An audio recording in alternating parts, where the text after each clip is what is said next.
শুভ সকাল বন্ধুরা, কেমন আছো তোমরা? আশা করছি সবাই সুস্থ আর সবাই ভালো আছে। মালদা জেলার ছোট্ট একটা গ্রাম থেকে আমি শম্পা, আমার নতুন একটা ব্লগে তোমাদের অনেক স্বাগত, অনেক ভালোবাসা। তো সকালের ব্লগটা থেকেই আমি শুরু করব, কারণ ঝাড়ঝাটা তো প্রত্যেক দিন আর দেখানো উচিত না। তো তার জন্য আজকে আমি ঘর লেপা থেকেই আজকের ব্লগটা আমি শুরু করলাম। তো যারা যে যেখান থেকে দেখছো আমার ভিডিওটা, তো সবাই একটু প্লিজ আমাকে একটু সাপোর্ট করো। আমার ভিডিওটা যদি একটুও ভালো লেগে থাকে তাহলে চ্যানেলটাকে সাবস্ক্রাইব করে আমার পাশে থেকো। তো চলো বন্ধুরা, আমার কাজগুলো তোমরা দেখো, তোমাদের কেমন লাগে কমেন্ট করে একটু জানিও যে আমার ভিডিওটা কেমন হচ্ছে।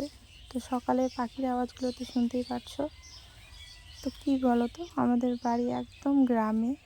গ্রামে বলতে যেখানে একটু বেশি গাছ বেশি থাকে, কি না, গাছ বলো জঙ্গল বেশি থাকে, সেখানে পাখির আওয়াজটা একটু বেশিই হয়। তো আমাদের বাড়ির পাশে অনেক গাছ আছে, জঙ্গল আর কি, বাঁশের ঝাড় আছে, তারপর আম গাছ, তাল গাছ, খেজুর সব কিছুই আছে। তো তার জন্য আমাদের পাখির আওয়াজগুলো না একটু বেশি। তো এদিকে আমার ঘর মোছা তো হয়ে গেছে, হয়ে যাওয়ার পরে যে মা উঠোনটা মুছে নিচ্ছে গোবর দিয়ে। কেন বলো তো, তোমার আজকে হচ্ছে রং, কালকে আবির হয়ে গেছে।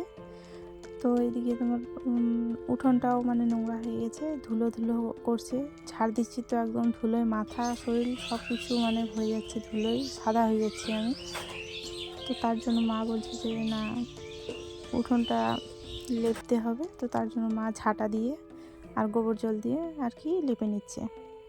আর আমার এদিকে ঘর লেপানো হয়ে গেছে। হয়ে যাওয়ার পর আমি পুকুরে চলে আসলাম। পুকুরে বালতিটা ধুয়ে আর মেজে নেব, কারণ ওটাতে আমরা জল খাই ওটাতেও। তার জন্য এই যে তোমার ওটা সাবান, তারপর সার্ফটাই আমরা বেশি ব্যবহার করি।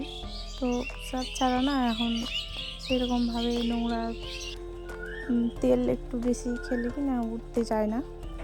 তার জন্য এই যে আমি একবার জল নিয়ে আমি চলে আসলাম বাড়িতে, কারণ জলের খুব প্রয়োজন, ওই জন্য জল সবসময় আমি উঠিয়েই রাখি। আর এদিকে তোমার আমার সোনা মেয়েকে আমি তুলতে চলে গেছিলাম। তো অনেক বড় হয়ে গেছে গো, তোমার এই বৈশাখ আসলে তোমার 7 বছর হয়ে যাবে। তবুও কেমন যেন ছোটো ছোটো ইয়ে করে, কিন্তু দেখতে অনেক বড় হয়ে গেছে, অনেক লম্বা। দেখো কত বড়, কিন্তু সেরকম ওর বয়স হয়নি। ওর বয়সের বাচ্চাগুলো ছোট ছোট হয়ে আছে ওর থেকে।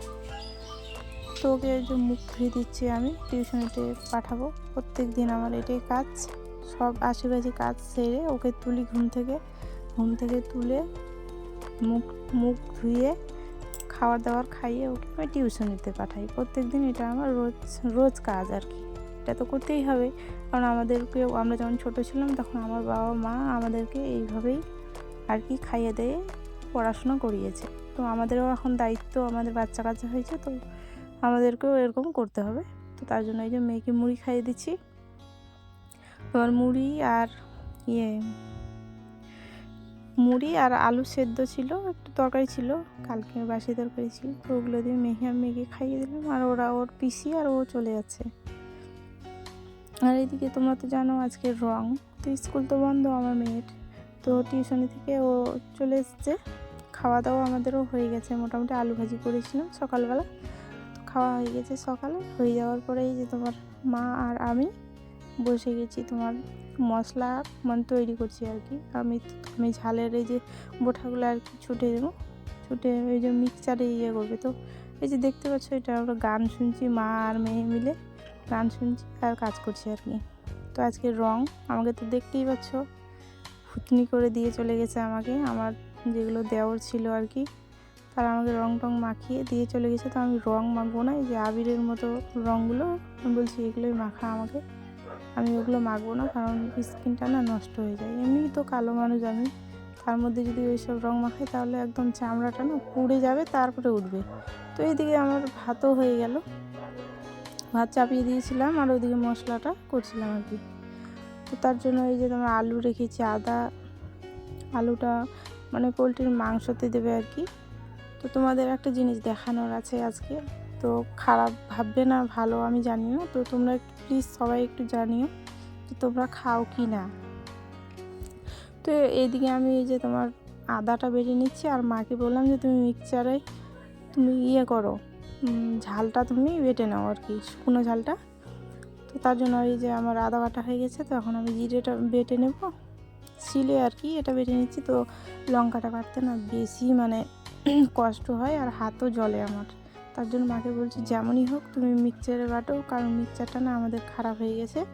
তো সব থেকে বড় একটা বাটি আছে, তো ওটাতে কোনো রকম আর কি হয়, তো বাটি নেওয়া হচ্ছে না। তো এদিকে আমি জিরেটাও বেটে নিচ্ছি, বেটে নেওয়ার পরে তারপরে মা আবার আজকেও আবার খাবে না, কারণ আজকে মঙ্গলবার, তো আজকে কিছুই খাবে না। তার জন্য এই যে দিলখোশগুলো ভেজে নিল, ভেজে নিয়ে যে সোয়াবিন ভেজে নেবে, তো এগুলো দিয়ে আর ভাতে দেওয়া আছে আলু সিদ্ধ, এগুলো দিয়ে মা আজকে খাবে। তো আমাদের জন্য ওকে পেঁয়াজ রসুন সব কিছুই নাড়তে হলো। আর এটা কি বলো তো, আজকে না আমাদের বাড়ির একটা ছাগল মানে বিক্রি করেছে, মানে হুলিতে দিয়েছে আর কি। তো এগুলো কি বলো তো, এগুলো হচ্ছে ছাগলের যে উপরের চামড়াটা থাকে না ওটা, আর এটা হচ্ছে ভুটিটা।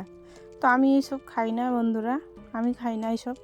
তো মা আর বাবা মিলে এগুলো পরিষ্কার করলো, আর এদিকে যে পোলট্রির মাংসটা রান্না আর কি চলছে, বলতে তোমার মশলাটা মানে মা ভাজছে আর কি। আর আমি এইদিকে পোলট্রির মাংস এনেছে আমার জন্য, আমি শুধু পোলট্রি খাই আর কিছু খাই না মাংস, ঠিক আছে। তো ওগুলো মারা খাবে, তো আমাদের মধ্যে ওগুলো খাই গো, ছাগলের যে চাম তারপরে ওই যে ভুটিটা খায়।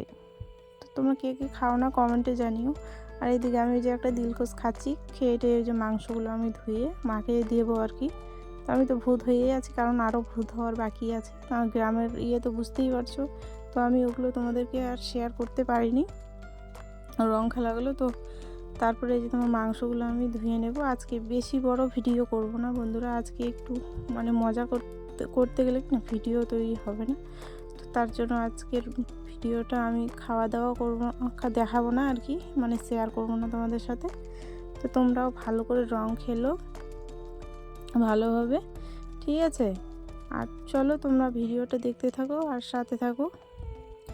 এদিকে আমার মোটামুটি কাজ বাজ শেষ, তো একটু ছবি টবি তুলবো, তুলে কি বলতো ফেসবুকে ছাড়বো। তার জন্য মাকে বললাম, মাকেই রান্না করতে দিয়ে দিয়েছি সব, মানে